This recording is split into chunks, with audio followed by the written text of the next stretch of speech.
Imagine being just 8 years old. Small, vulnerable, longing for nothing more than a little love. You watch other children bask in the warmth of their parents' affection, hugs, laughter, bedtime stories.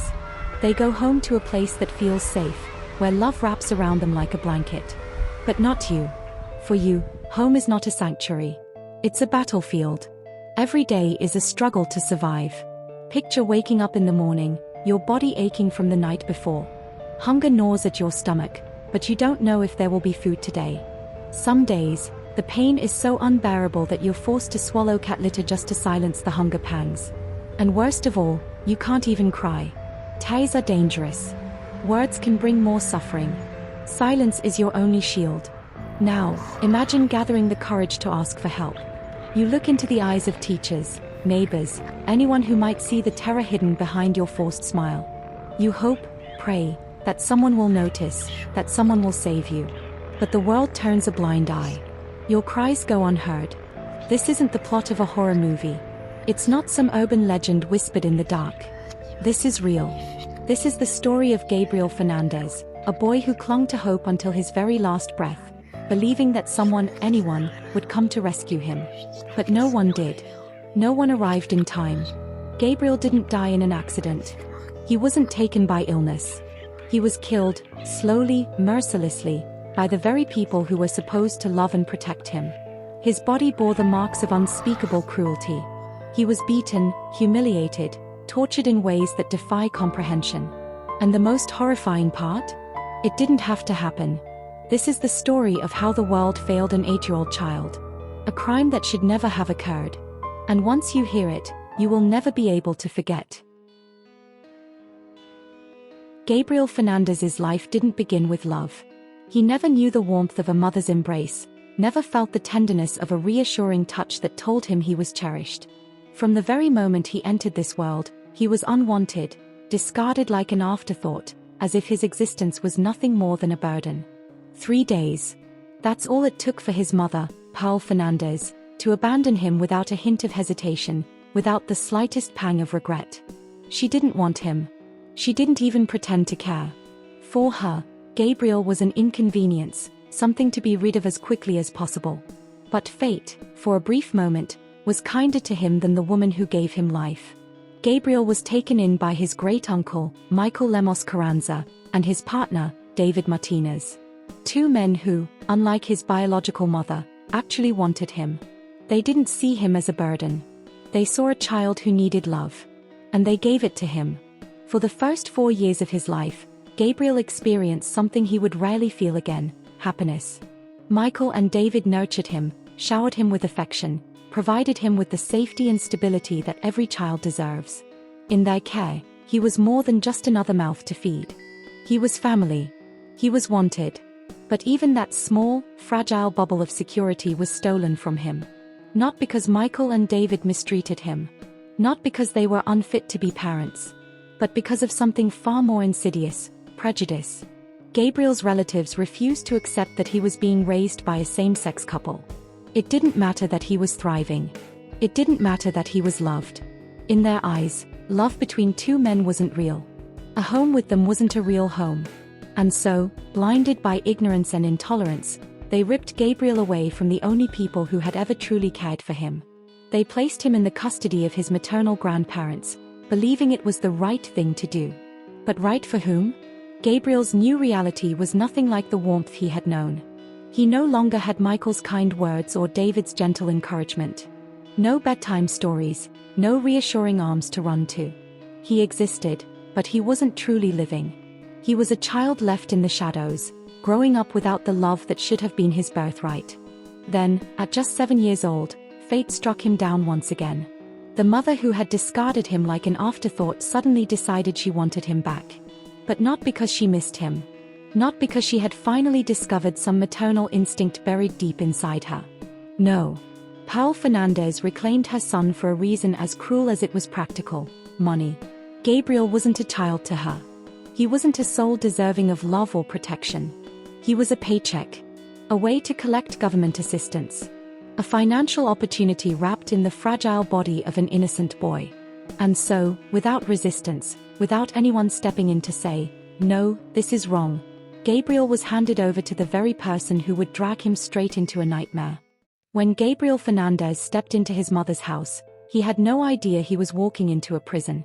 He didn't know that from that moment on, his world would be ruled by hunger, fear, pain, and silence. At first, maybe he still had hope. Maybe, deep down, he thought that the woman who had brought him into this world, even if she had never wanted him, might one day change her mind. Maybe he imagined a future where he, too, could be held in a warm embrace, hear a kind word, feel loved. But that day never came. Instead of love, Gabriel found brutality. And it wasn't a momentary outburst, not the result of a fleeting fit of rage. No, it was calculated, deliberate, and unrelenting. Pearl Fernandez and her partner, Isoro Aguirre, didn't just mistreat him. They tortured him. At first, it was yelling, harsh words, exaggerated punishments. Then came the slaps, the punches, the kicks. But it didn't stop there. The abuse escalated into something unimaginable. Gabriel was starved for days at a time, forced to eat cat litter, dirt, even his own waste. He was tied up, locked inside a small cabinet for hours, left in the suffocating darkness with no room to move, no air to breathe. Isoro Aguirre, a man towering in size and strength, beat him mercilessly, his blows so severe they shattered Gabriel's bones. And Pearl? She didn't stop him. She encouraged it. She watched. She laughed. To them, Gabriel wasn't a child. He was an outlet, a punching bag, a source of twisted entertainment. But physical pain wasn't enough for them. They wanted to break him completely. They humiliated him, mocked him, stripped him of every ounce of dignity. They called him slurs, forced him to wear girls' clothing just to ridicule him. They burned him with cigarettes, shot him with a BB gun, smashed his teeth with a bat. And Gabriel? He stopped crying. He stopped screaming. He had learned the hard way that making a sound, begging for mercy, shedding a single tear would only make things worse. At just 8 years old, he had already lost something no child should ever lose, hope. But the world outside saw. His teacher, Jennifer Garcia, noticed the bruises, the cuts, the vacant terror in his eyes. She reported it. Again and again. She tried to save him. But no one listened. The people who were supposed to protect him, the authorities, social workers, the police, turned a blind eye. The evidence was there, clear and undeniable, but every time Pearl spun a lie, they believed her. Every time she made an excuse, they walked away. Gabriel was abandoned by the very system meant to keep children safe. He was left alone, trapped in a nightmare with no escape. And his fate had already been sealed. And it wasn't just the school that saw the signs. The neighbors heard the screams. The family knew. Yet every plea for help was met with resistance, swallowed by a system rotting with indifference and buried under layers of bureaucracy. Even the police, who were called multiple times, turned their backs on Gabriel. One officer saw him with a split lip, an injury so severe it should have raised every red flag, but instead of investigating, he took Pearl's word for it. He was fighting with his little brother. That was all it took for them to walk away. No questions. No deeper look. No second chances. Social workers, law enforcement, the institutions designed to protect children, they all had the power to stop this nightmare. They all had the chance to step in before it was too late. But they didn't. Every adult who could have saved Gabriel, who should have saved him, failed him instead. They left him alone. They handed him over to his abusers. And the result? Gabriel Fernandez died. And with him, any excuse that we didn't know died too. Because they did know. And they chose to do nothing. Gabriel Fernandez was only 8 years old when his small, fragile body finally gave out. 8 years of suffering, of relentless torment, of shattered hopes. 8 years spent waiting for a hero who never came. The night of May 22, 2013, became his last. On that evening, Isoro Aguirre unleashed a level of brutality beyond anything Gabriel had endured before. He beat him with monstrous force, striking him so viciously that he fractured the child's skull. One by one, he shattered his ribs, kicking him, punching him, attacking him with an inhuman level of cruelty. And as if that wasn't enough, he shot him with a BB gun, adding yet another layer of agony to a body already destroyed. By the time the assault ended, Gabriel could no longer move. His tiny frame lay crumpled on the floor of the house that should have been his safe haven, surrounded by a pool of his own blood. His breathing was shallow. His voice was barely a whisper. But even in that moment, when pain had consumed every part of him, he still found the strength to say something. He looked up at his mother, the woman who had despised him, beaten him, allowed him to be tortured. He gazed at her with pleading eyes and, with the last bit of life he had left, he whispered, "Mommy, I love you." Those were his final words, spoken to the very person who had condemned him. The mother who had never protected him, never comforted him, never given him a reason to believe he was loved. Maybe, in that last moment, he still clung to the hope that she would finally say it back. That she would finally see him, acknowledge him, love him. But Paul Fernandez said nothing. She didn't rush to his side. She didn't hold him. She didn't try to save him. Instead, a short time later, she dialed 911, not to confess, not out of guilt or remorse. With an eerily cold voice, she simply told the dispatcher that her son wasn't breathing and that he might have fallen and hurt himself.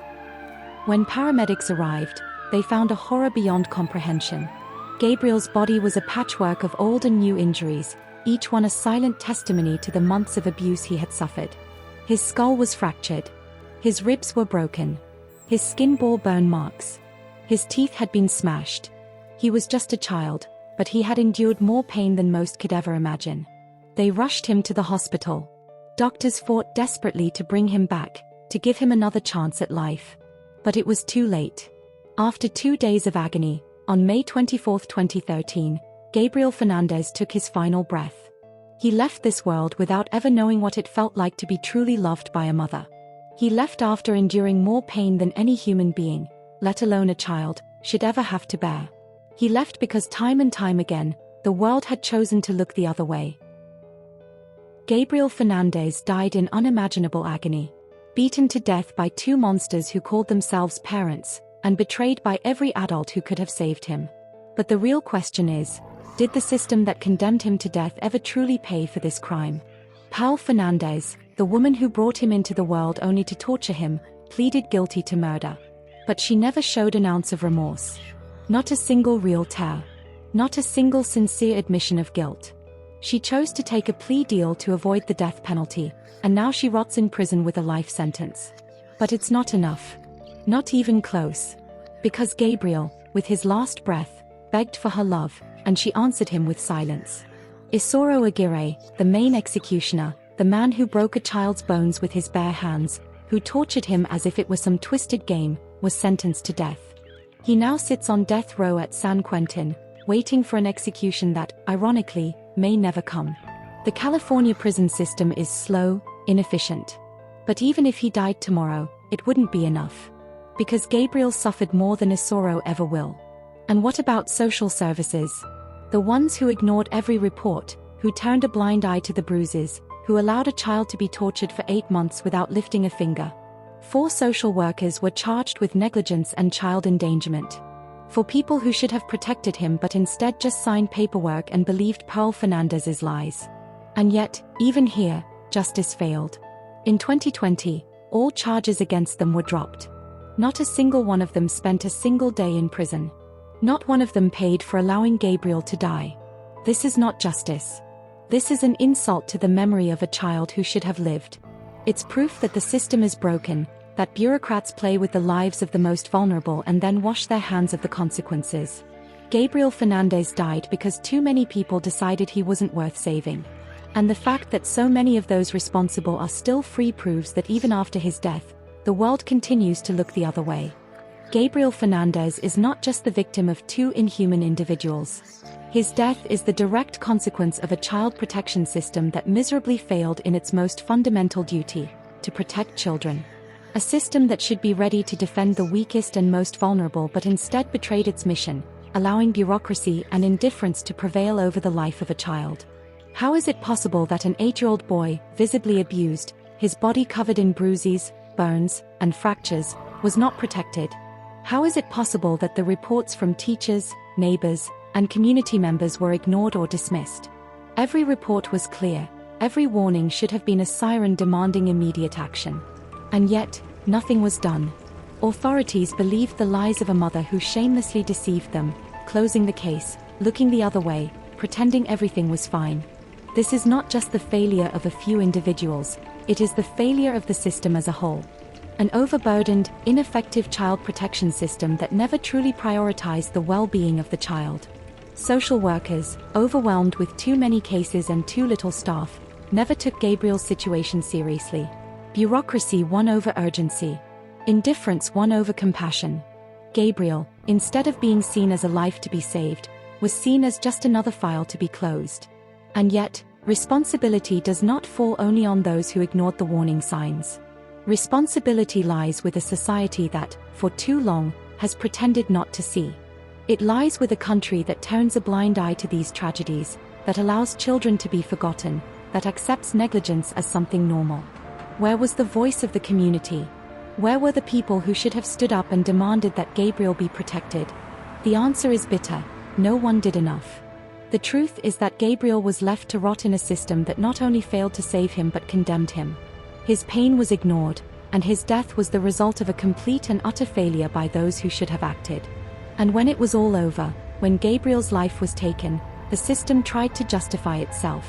But the truth is, there is no excuse. Gabriel was a child, and every single person who had the power to help him is responsible for his death. The story of Gabriel Fernandez is not just a personal tragedy, it is the symbol of a collective failure. An 8-year-old boy endured unimaginable torture under the watchful eyes of an entire system that was supposed to protect him, yet instead ignored him, abandoned him, and ultimately sentenced him to death. Every ignored report, every superficial visit from social workers, every negligent decision made by those who had the power to intervene contributed to his fate.